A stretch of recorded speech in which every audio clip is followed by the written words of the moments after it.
Everyone, this is Veronica. जैसे आपको पता ही है, आजकल लॉकडाउन के समय में हम वीडियो कॉल्स के थ्रू इंटरव्यूज़ कर रहे हैं और आज वीडियो कॉल इंटरव्यू में हमारे साथ हैं सुप्रीमली टैलेंटेड लेफ्टिनेंट कमांडर साधना गिरी। तो साधना जी के बारे में आपको बता दूं, ये रिटायर्ड नेवी ऑफिसर हैं, लेकिन रिटायर होने के बाद इन्होंने अपनी जर्नी यहीं पे स्टॉप नहीं की। इन्होंने एक ब्यूटी कंपटीशन में पार्ट लिया, लाइफ में और चैलेंजेस लिए and even she one that competition, that was Mrs India world wide 2019। Competition जीतने के बाद again she did not stop और आज के समय की बात करें, presently she is a successful entrepreneur, business woman है, एक मोटिवेशनल स्पीकर हैं, लाइफ कोच हैं। तो जैसे इतना सारा नेगेटिविटी आजकल हमारे आसपास रहता है, बहुत सारे एस्पिरेंट्स मैसेज करते हैं, तो उसको पॉजिटिविटी में कन्वर्ट करने के लिए हम इनसे इंस्पिरेशन ज़रूर लेंगे और इनसे डिटेल में आज बातचीत करेंगे साधना जी के सफ़र के बारे में और किस तरह की सजेशंस ये हमारे यंग एस्पिरेंट्स को देना चाहेंगी। So let's welcome her.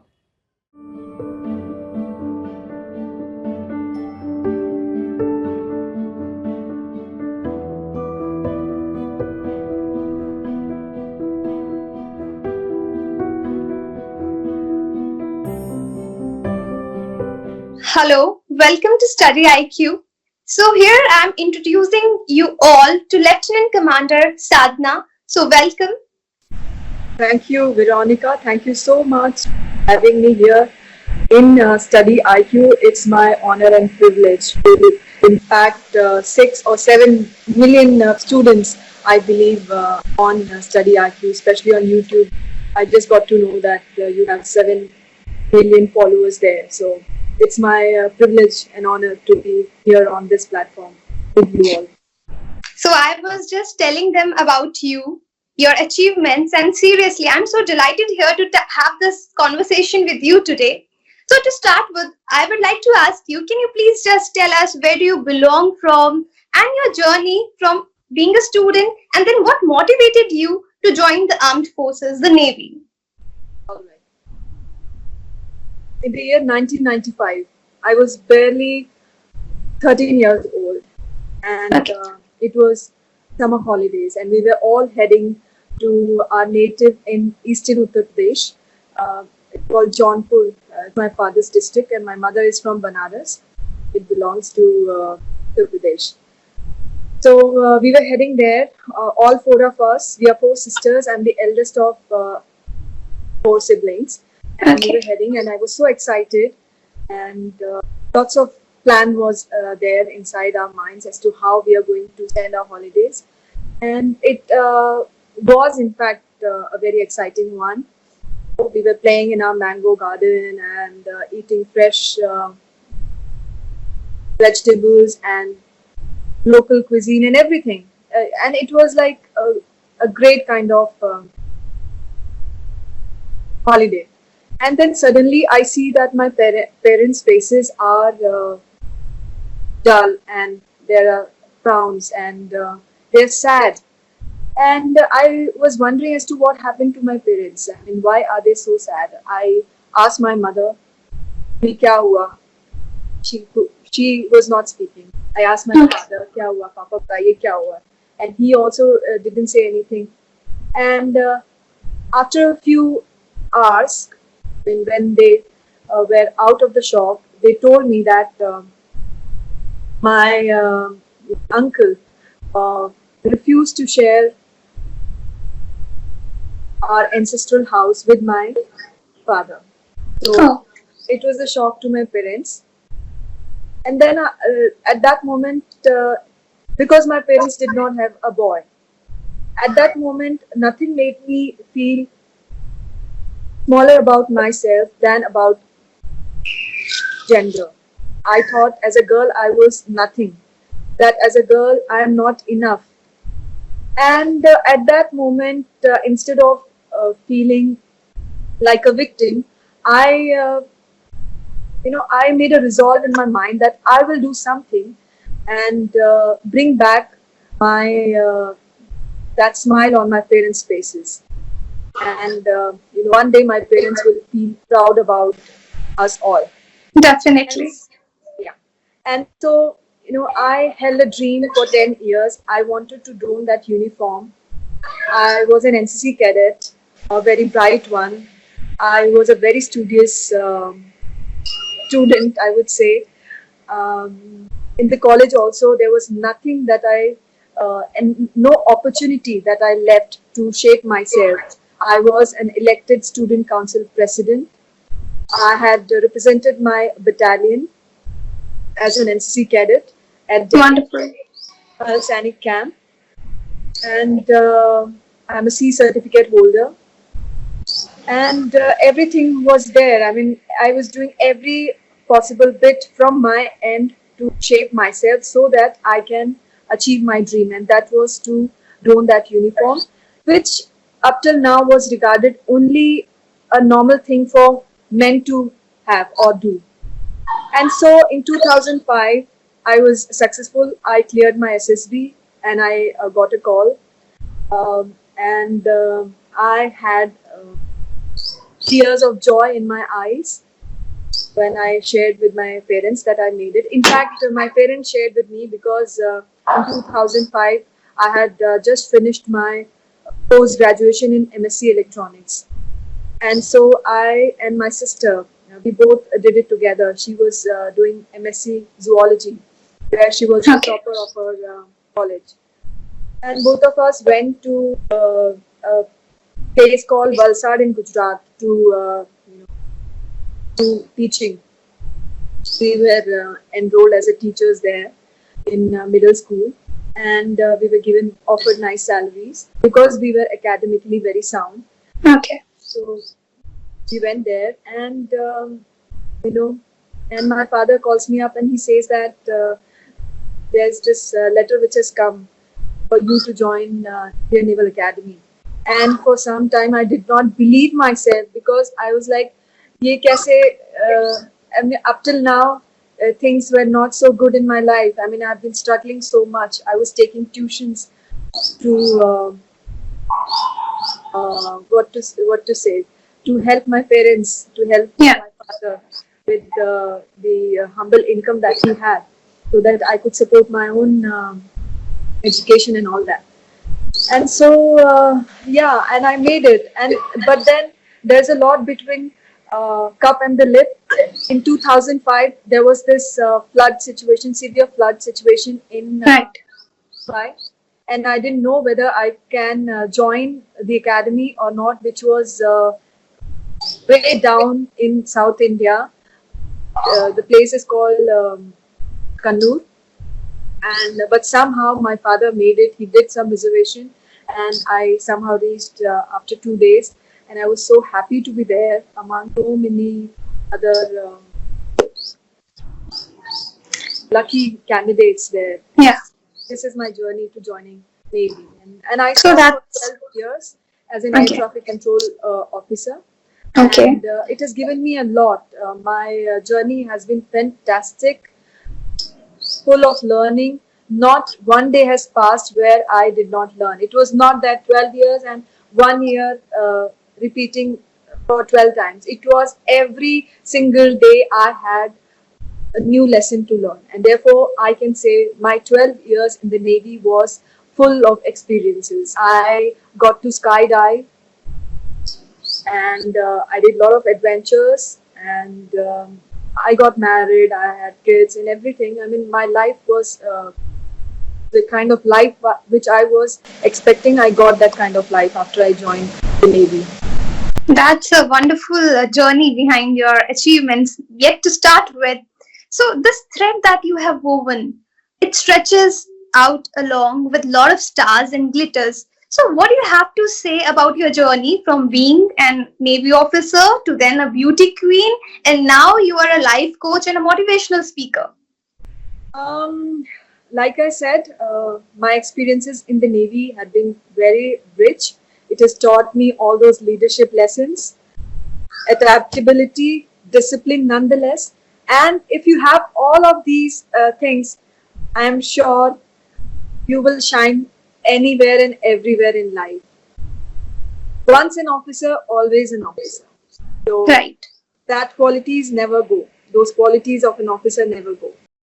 And after I retired, I had to go join my husband abroad. He was deputed in a place in Europe, and I had to join him with my second one, who was very little that time, 5-6 months old. So I joined him, and then I come back. That was during my maternity leave. I come back and take a retirement and go back and join him again. For another 2 years, I stayed with him. So while I was staying with him, I was doing household chores. I was looking after my kids, and suddenly, some realization happened that this is not all that I want from my life. I mean, yes, I lived my dream in the Navy for 12 years as an officer, and now, I mean, it cannot end like this. That suddenly I'm at home and looking after my household things. I mean, there's much more to my life, and then I made a bucket list for myself. In that bucket list, it was participating in beauty pageant, because up until now I had lived my life as an officer, where I wore boots, I marched on the parade, I wore those ceremonial uniforms, not only in the Navy but 5 years in the NCC as an NCC cadet, 3 years in the junior wing, and 3 years in the senior wing. So that's 5 years in the NCC. So I was like, I have to do something different. I have to change my life, and therefore I made that bucket list for myself. And I came back and I participated, and I was crowned as. In April, there was one Mrs. India Queen of Substance, where I was crowned as Mrs. India Goodwill Ambassador 2019, and then there was another international pageant which is called as Hotmon Mrs. India Worldwide, where contestants, Indian women, participate from all over the world. Contestants, from all the countries all over the world, they participate, and it's a huge competition. And I was so glad I was part of it. It was held in Greece, and I was crowned as Mrs. India Worldwide Pride of Nation. I mean, it was such an honor to be. Yeah, so you took the challenge and well accomplished, right? So that's so inspiring for all of us. So here I want to ask you one more question. We will still talk about your journey, but before that, I would like to highlight about, as Supreme Court has given a recent decision on the Permanent Commission for Women Armed Forces. So I would like to have your opinions and views on that. The Supreme Court's judgment on giving permanent commission to women in the armed forces is a very welcome decision, and all of us were waiting for it. Even I was a party to it. I had my own case with the High Court against this discrimination which we were facing from a long time. And I was doing air operations as an air traffic control officer, and if a pilot, if a fighter pilot had to go fight on the front line, who will look after the air operations? Who will give them takeoff? Who will give them landing? Who would give them the air traffic information? I was doing it, and my other colleagues were doing it, women officers, and so telling us that we are not directly involved in combat roles was actually very discriminatory, because if I was not there, the operation would not be complete as an air traffic control officer. And although I was not directly fighting with the enemies, but I'm indirectly fighting the enemies, but I'm directly supporting the operations. Yeah. Even now, if you see, there are in the front lines in the Navy, in the Army, on the border areas, there are officers and men, and everyone is deployed.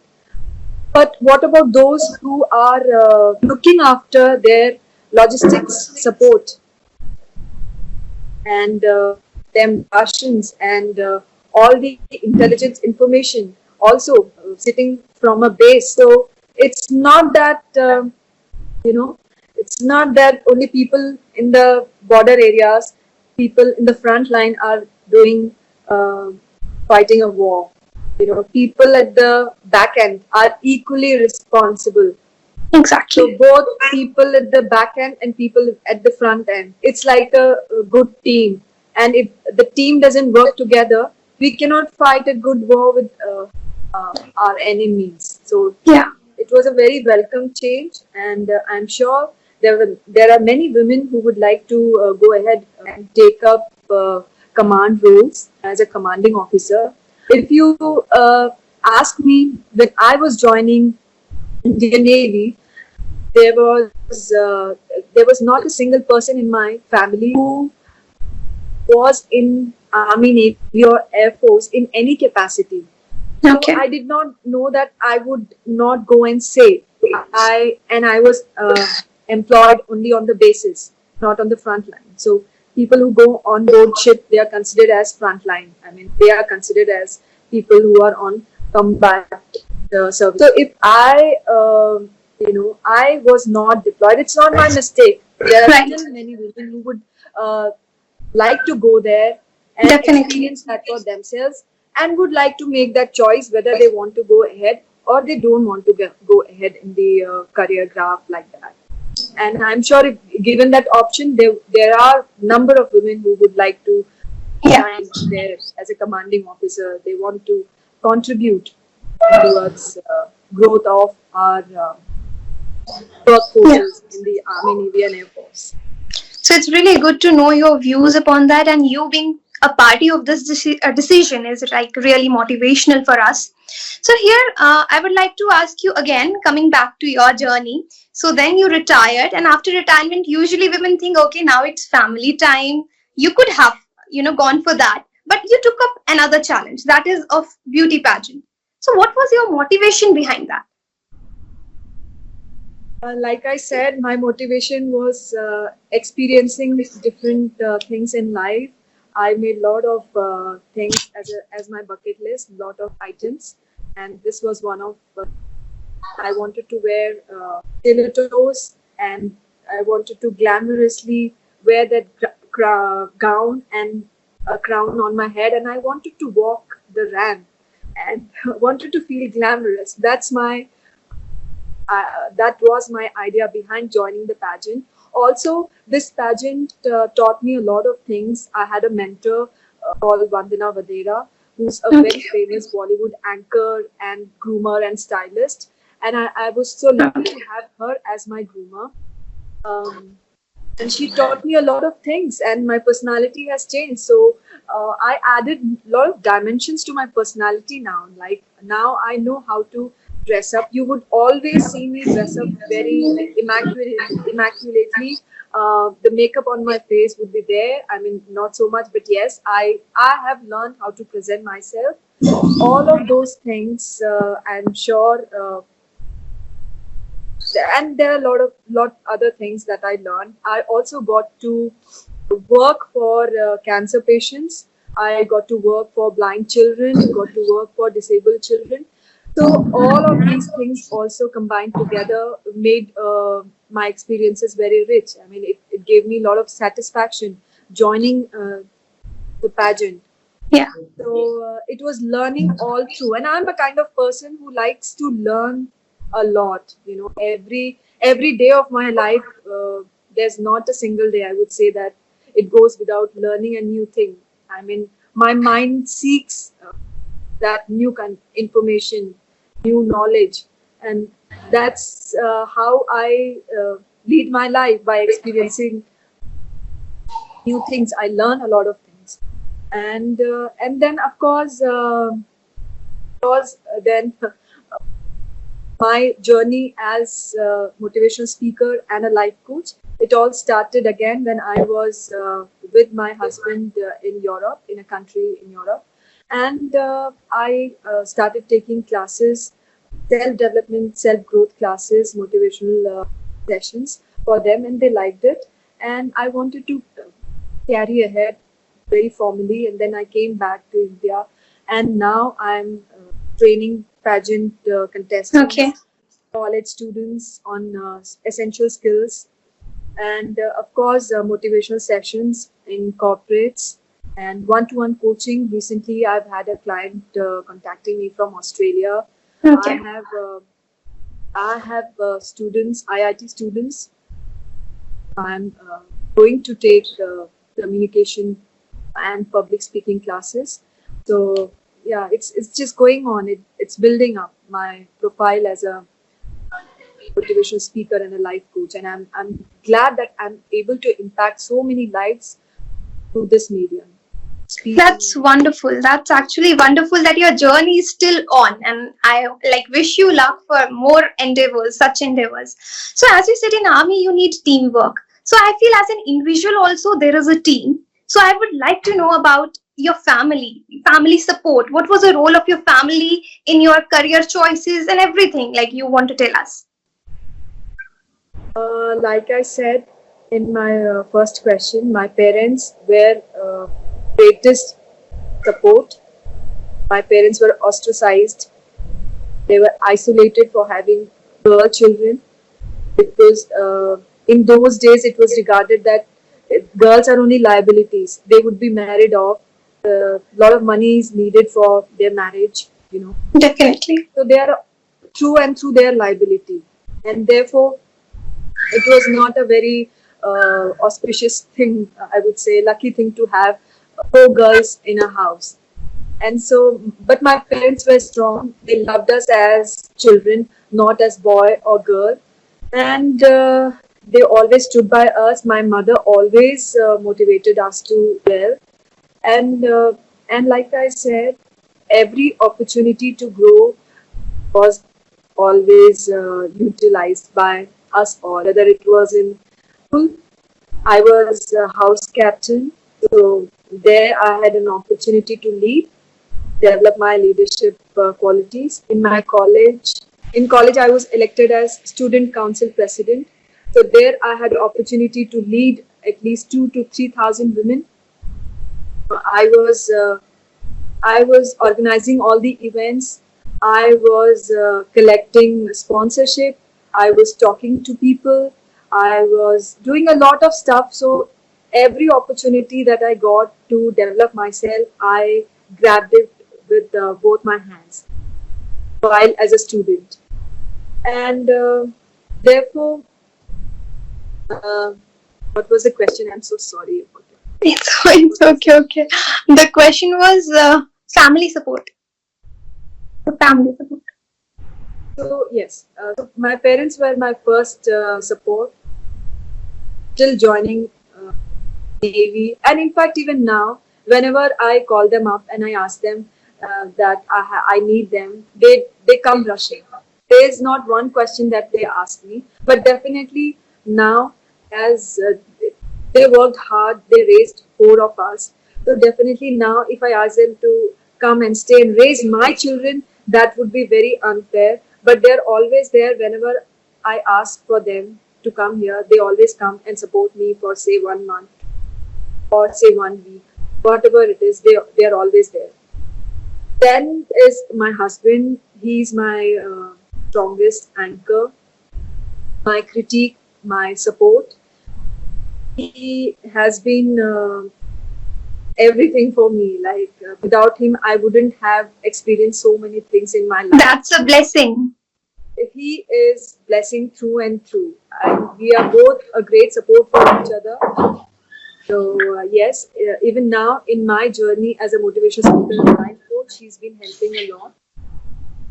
And yeah, so I would narrate you a small Sure. incident.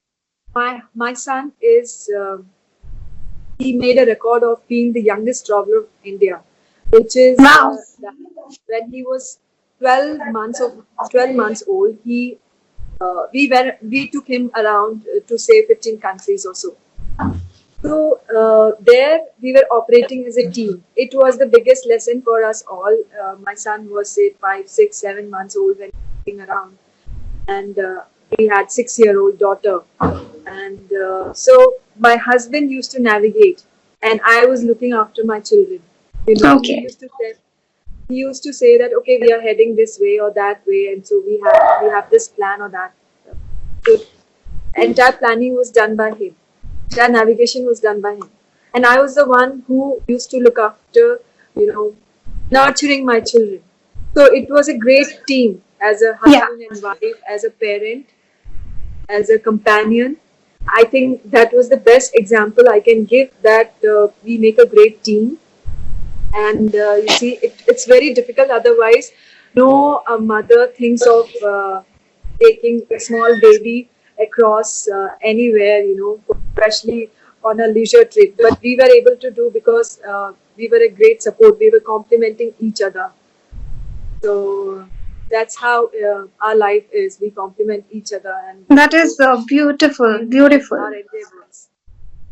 You have got huge family support from your parents' side also, and then after your marriage also. But here we have to agree on a point that in India, all the women don't have such privileges. There is only small percentage of women who can choose, who have this freedom to choose their career, to choose the person to marry, right? So right now we have talked about your journey as a person, although you have on various answers, you have given a dimension of women, being a woman also. So here the question is very specific. How was your journey being a woman? What challenges you faced? And then we can add up what challenges you see the women in our country actually face, and to carve out their paths for their respective careers or for their life in general.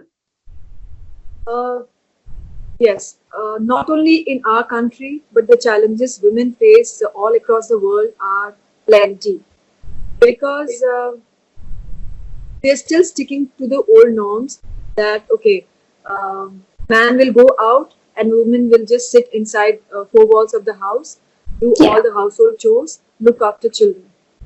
But the times have changed. Right. The times have changed, and with time, the norms should change as well. But even in my, I'm still connected with my village. My parents regularly go there at least twice a year. He's built a house. If you remember my first story, my uncle refused to share that answer. Yeah. So my father, with his own hard work, built a house. And then he goes every now and then, whenever he... Right. Even in that village, girls are so inspired by my journey, by all four of us, in fact. There's another sister of mine who's also in the Indian Navy. She got so inspired by my journey that she also worked so hard and went ahead and joined the armed forces, especially the Navy. And they are so inspired, the villagers, the village girls. But again, there's this norm, which they are not allowed to break, and that is that they cannot, even though they are given education, Right. They see that, yes, because my parents gave us a lot of education, they supported. The parents are doing the same with their girls, but again, they are still not that open-minded. They don't want their girls to go forward as far as their life partner is concerned. So they still don't have that choice in my village about the person that they want to marry and lead their life for the rest of their life after their education, after... Yeah. So this is the thing, that women are still in small pockets, yes, here and there.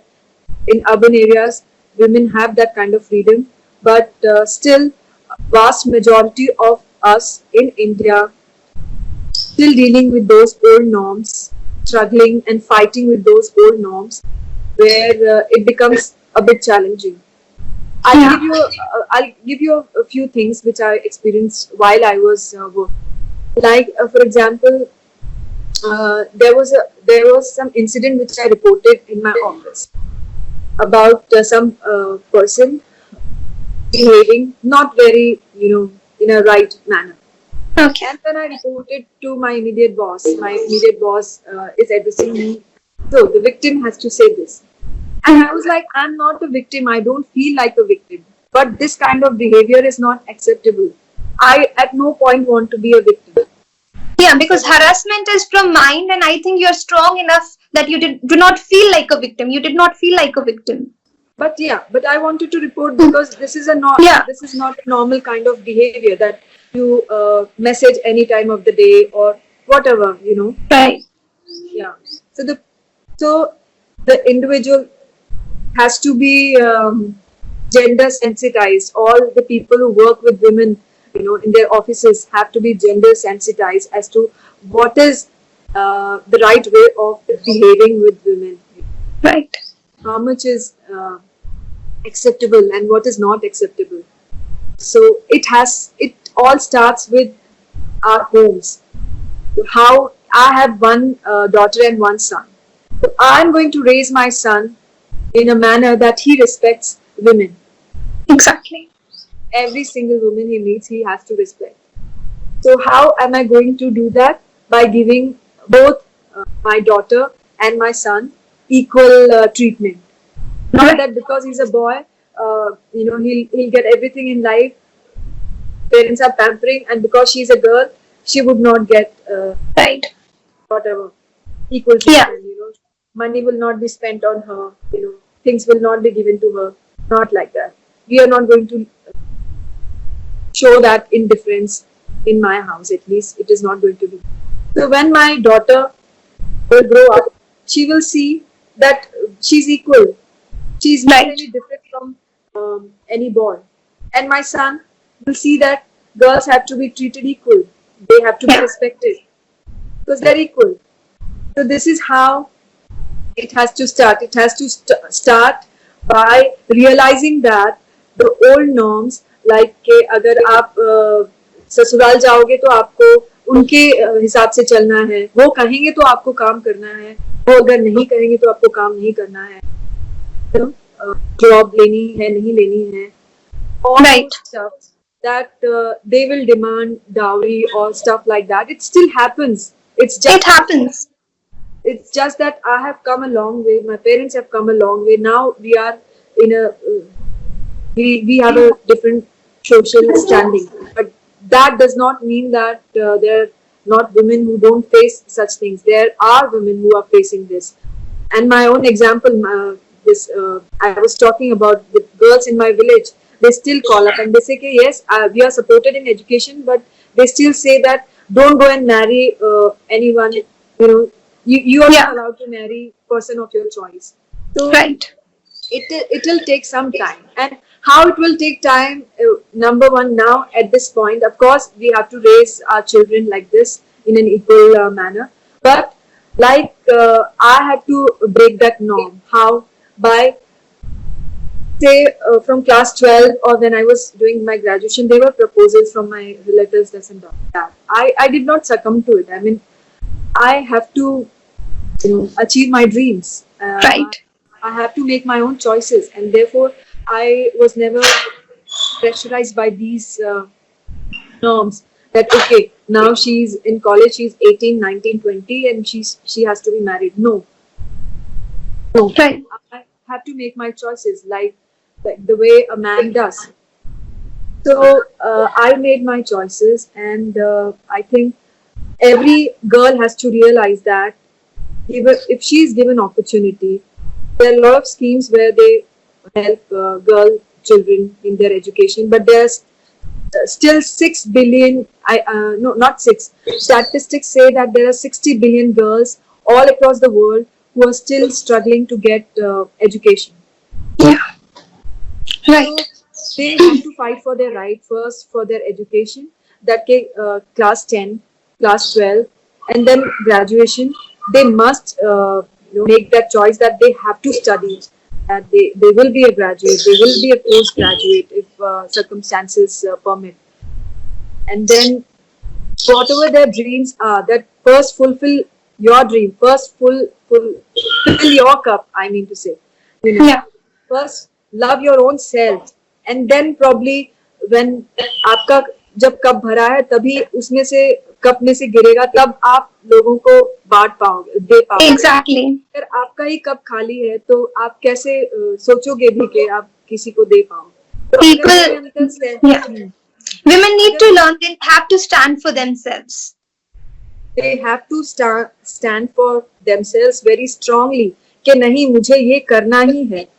तो जब वो strong होंगे, जब वो compromise नहीं करेंगे कि इसमें मैं कोई कॉम्प्रोमाइज नहीं करूंगी, मुझे स्टडीज करनी है, मुझे ग्रेजुएशन करना है, पोस्ट ग्रेजुएशन करना है, मुझे ये करियर परस्यू करना है और मुझे इस इंसान से शादी करनी है, नहीं करनी है, जैसे भी जो भी चॉइसेस हैं, फ्रीडम ऑफ चॉइस, वो आपको इतना स्ट्रांग होना है कि आप कन्विंस करिए पेरेंट्स को, राइट, को बताइए कि ऐसा करने से अच्छी चीजें क्या होंगी, राइट, अच्छा जॉब मिलेगा, अच्छा करियर होगा, ठीक है, सोशल स्टैंडिंग होगी, फाइनेंशियल इंडिपेंडेंस होगा, फाइनेंशियल फ्रीडम होगा, आप किसी के ऊपर डिपेंडेंट नहीं रहोगे. जब आप डिपेंडेंट नहीं रहोगे तो आपको अच्छा ट्रीटमेंट भी मिलेगा. अगर आप ऐसे ही घर में रहोगे तो ऑब्वियसली आपका हस्बैंड, आपका इन-लॉज आपको ठीक से ट्रीट नहीं करेंगे. Right.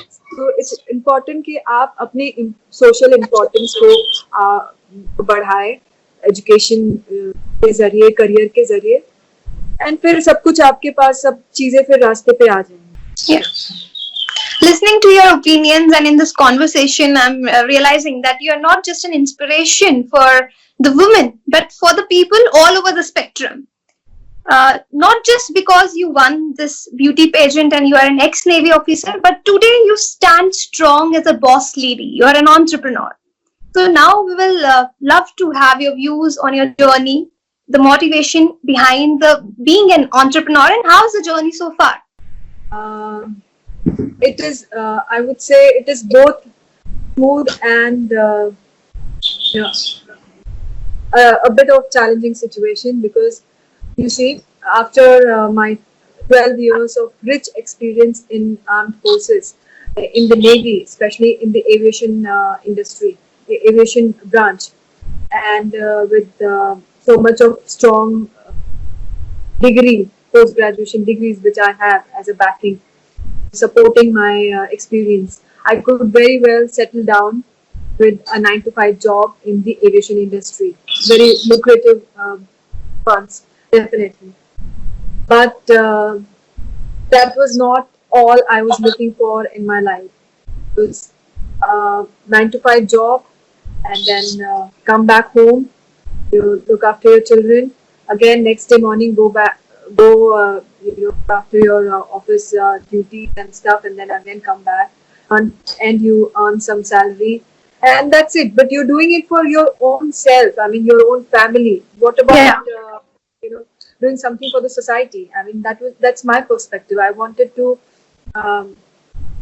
give back to society in a way that I directly impact them. And motivational speaking and life coaching business is one very important way, one very strong way of impacting lives of people around. Lots of young people need today. It's need of the hour that they always. There are times when there are a lot of suicides happening in this country. A lot of pressure happening from parents about studying or performing well in class 10, 12 board exams, and then various other important exams after class 12. And so I thought, why not impact lives of young people there, and why not take one-to-one session? And recently I'm taking a one-to-one session for student from Australia. Okay. So I'm impacting lives like that, and I'm satisfied. I've made it as a mission of my life, and with so much that I have gone through in my life myself, so many experiences at so many stages of my life. I think right at this point I can inspire a lot of people, a lot of women, girls around there to do well in their lives, to stand up for themselves and stand up for their dreams and fulfill their dreams, work hard for their dreams. I think I can. I think I'm gifted. I believe. I mean, how I can say that is because like if I go back and see my life, there has been challenges, of course, but I've stood very firm and as to what I wanted in life, and those challenges were there, but I was not discouraged by them. Right. And yeah, so I think this is how my it's like linked. My entrepreneurship journey is linked to my passion, to my mission, and it's all intertwined. And it's not just a job for me. And I drive so much of happiness and joy in doing what I'm doing right now. I'm building slowly and slowly. I'll have my own staff which would look after so many responsibilities, which now I'm handling myself. Right. But as I grow in my business, I'm sure a lot of people will come and join me, and it will be a great success. I'm at it, and I'm sure I'll make it a success. And a lot of things are there. Like I'm planning to write a book on self growth. Okay. It's already there on my mind. I am doing a lot of stuff which can impact. I'm designing a course which I will deliver to people who would need it. And definitely there is a lot of demand. And therefore, slowly and steadily, I'm just getting there, and sure, my mission will be successful. Yeah, that's really good to know. So, coming to the present crisis, there is a global crisis, coronavirus is there. We are under a lockdown, whole nation, worldwide rather. So, amidst these consequences of such coronavirus, there is a mental pressure on students. We receive a lot of messages from aspirants that they are not able to manage their time. They are under mental pressure. There is no particular timetable. They don't know when to sleep, when to study. So, talking about this lockdown, what is like your routine during this lockdown, and what do you suggest to such aspirants how to use and manage their time effectively? Yes, I would say that take it easy. First of all, don't get bogged down, and have a timetable for yourself. I'll talk about my own routine. Like for now, I'm not. Nobody is over me who's imposing on me that you have to follow so and so time. That you have to get up at this time. You have to do this, that, or anything else. Uh, it is a discipline which is coming from within. I have disciplined my life like that. So I've created a timetable for myself.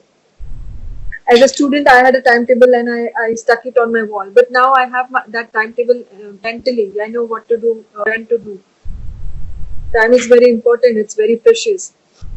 So the as soon as I get up, what I do is I meditate. That's the first thing I do. I don't take my mobile, and I don't go scroll over my mobile and see updates on Facebook, WhatsApp. That is one thing which you're not supposed to do. So don't do it. Keep your phone aside, for at least 15-20 minutes after you get up. Meditate. Meditation may take 5 to 10 minutes. I'll teach that trick sometime, or follow my YouTube channel. Probably some video I'll make on this thing as to how you can meditate, do simple meditation and enhance your mind power. And then I drink 2 to 3 glasses of water. Reading is one which I do every single day. There's no day which goes in my life without reading. I need to read and experience new things. I so craving for learning new things is there in my mind. So that is one thing. And then I have my family, my children. I have to make a timetable for them. You need a lot of patience to for them to be around, because you have to integrate your own day with them. Their own activities are there, so you have to take this also ahead, and you have to work on. They also have to be engaged positively. They have to be given some work so that their development happens as well. And then my own work, 3 to 4 hours of solid work. Then there is learning these days happening through various kinds of Zoom applications, these kind. Zoom sessions, Zoom or whatever new sessions which happen through Zoom or whatever technology you can use. So a lot of free things are being given by so many people out there. Either they are motivational speakers or they are life coach or they are trainers. So a lot of things are happening like that. You can be in lookout for such free things, free learnings. You should be in watch out for things like this so that there's always learning happening. And as a student, make a timetable for yourself so that you don't deviate from it. Even if you deviate, it's okay, because if you make 10 things that you have to do in a day, even if you do 6 things, that's like it's awesome. At the end of 7 weeks, you will find that even if you've done 6-7 things off your list, you've actually achieved massive things. Right. You've gone ahead in a very big way, and every drop makes a mighty ocean. Likewise, every small chunk of work, every small bit of work will build your building. It'll add as a brick. So if you keep one brick properly, and then the second day next brick properly, your wall will be very strong, your house will be strong, the foundation is going to be strong. So do one thing at a time and do it well with full concentration, and don't get bogged down. There's flood of information on social media. Just don't deviate yourself. You be single-minded, study for your exams, study for whatever was coming. Probably even after the lockdown is over, probably your exam will not happen in a classroom or wherever in a center. Probably it will be online itself. Things are changing. There are new ways of learning happening. Things will come on digital platform. The speakers and coaching industry is also going digital. People are taking online sessions. One-to-one coaching is happening on digital platform. So everything is going to be digital. Look this as a way ahead, and accordingly prepare yourself. And don't get bogged down. You can definitely have some leeway for yourself. Keep a buffer. You might want to watch Netflix, some series. Fair enough. Go and watch it. But don't overindulge, because this is your time to learn. This is your time to give to your dreams. And only if you devote good amount of time, you prepare well, you will be able to achieve what you want to achieve in life. You will be able to fulfill your dreams. But this is the time to learn. This is not the time to watch Netflix movies one after another or anything like that. I mean, this is the time for you to learn. Of course, you can have, like I said, you can have your breaks, and you can talk with your friends, you can do whatever very enjoyable things, but don't overindulge in anything. That will not help you in the long run. And meditation is one thing which I again want to emphasize, that either learn some small meditation tips or watch me on YouTube. Probably in a couple of days I'll put simple meditation techniques which will help you enhance your mental power. And I think these are amazing piece of suggestions. Yeah. And aspirants will definitely take a note of them and implement them in their lives. So before ending this conversation, I would request you to share a message in general for our young aspirants, and categorically for women also, young ladies out there. For young children, I would say that make the most of this time in studying. Have a single-minded focus, because this is what is going to help you. This is what is going to help you in the long run. Don't get distracted. There's a lot of time to build relationships with XYZ or go out with friends. There's a lot of time, whole of your life is ahead. So, and even if you're not very privileged, whatever little resources you have in life, make the most of it. Ensure that you're making 100%, giving your best for whatever opportunities that have been given to you, that are in front of you. Make the most of them and learn as much as possible. That is for the young people. For women, telling for the young people, challenges will be there. Okay, mental challenges and physical challenges, challenges outside, challenging situations. But what is life without challenges? अगर आपको सभी आसानी से मिल जाएगा तो आपको उस चीज़ की वैल्यू नहीं होगी और आप उस चीज़ को एंजॉय भी नहीं कर पाओगे. तो face challenges and if failures आते हैं तो उन्हें ये मत सोचिए कि मैं फेल हो गया. टेक प्राइड बिकॉज फेलियर्स के बाद सक्सेस आता है. फेलियर से आप बहुत कुछ लेसन सीखते हैं, उसी से आपको सक्सेस मिलती है. हर अंधेरे के बाद उजाला होता है, हर रात के बाद दिन आता है. So don't take failure as a setback, take it as a stepping stone towards success. This is for the young people. For women, I would say that this is the time for you. Divide your work, household work. कोई laundry कर लेगा, कोई cleaning कर लेगा. तो family में 4 लोग हैं, बच्चों को भी थोड़ा काम देना जरूरी है because they have to also learn their own stuff.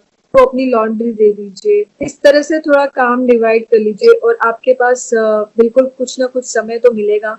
उसमें आप अपने आप के प्रति थोड़ा टाइम डिवोट कर लीजिए, अपने फिटनेस के प्रति, अपने ग्रोथ के प्रति. ठीक है. एंड अबाउट योर कुछ ऐसा अपने टैलेंट को टाइम दीजिए जिसको आप और एनहांस करके उसको और निखार के उसको आप मोनेटाइज कर सकें ताकि आप financially independent. Independence is a big thing. आपको अच्छा लगेगा बिकॉज कि आप एक अपने पैशन में इन्वॉल्व हैं, टैलेंट में इन्वॉल्व हैं और उस टैलेंट से आप कुछ पैसे आपको आ रहे हैं. स्लोली एंड स्टडीली आप उसको बिल्डअप कर सकती हैं. तो this is one thing. Here I would like to quote there is famous naval officer, US naval officer. Okay. Her name is Grace Hopper. She said that a ship in port is safe. A ship in port is safe, but that's not what ships are built for. Sail out to the sea and do new things. कहने का मतलब है कि एक ship जो है वो cell करने के लिए बना है, वो पोर्ट में रहने के लिए नहीं बना है. अगर women they get married, they have children, does not mean कि उनकी लाइफ खत्म हो गई है, अब यही लाइफ है. नहीं, आप अपनी लाइफ को देखिए कहाँ पे स्कोप है, किस टैलेंट को आप टाइम दे सकते हैं, उसको डेवलप करके वो मोनेटाइज करिए. तो this is my message for women out there, for them to be independent and for them to give them their own self that love that they deserve. First fill their own cup, उसके बाद ही बाहर जो आएगा उससे ही आप लोगों को nourish कर सकते हैं. There's this beautiful saying which even my mentor Lisa Nichols and Vandana Vedera they say that self-love is the beginning of lifelong romance. Exactly. This is what they say. So if you want to have a romance whole your life, have it with your own self. And how will you have it? By loving your own self. So right, very aptly said. So Sadhana ji, this was one of the amazing chat I ever had with someone. Your journey is such a beautiful journey, as I already said, and I hope our aspirants will learn a lot from you. I myself in this interview, I have learned a lot of things from you. Thank you so much for your time and being with us. Thank you so much, Veronica. You've been a really very pleasant interviewer, and I can see a very bright future for you. You were there very punctually, and you took a nice interview. Thank you so much. It was wonderful interacting with you and the team of StudyIQ. I look forward to impacting more of students through StudyIQ. Thank you so much. Thank you. Sure. Take care and all the best. Bye-bye.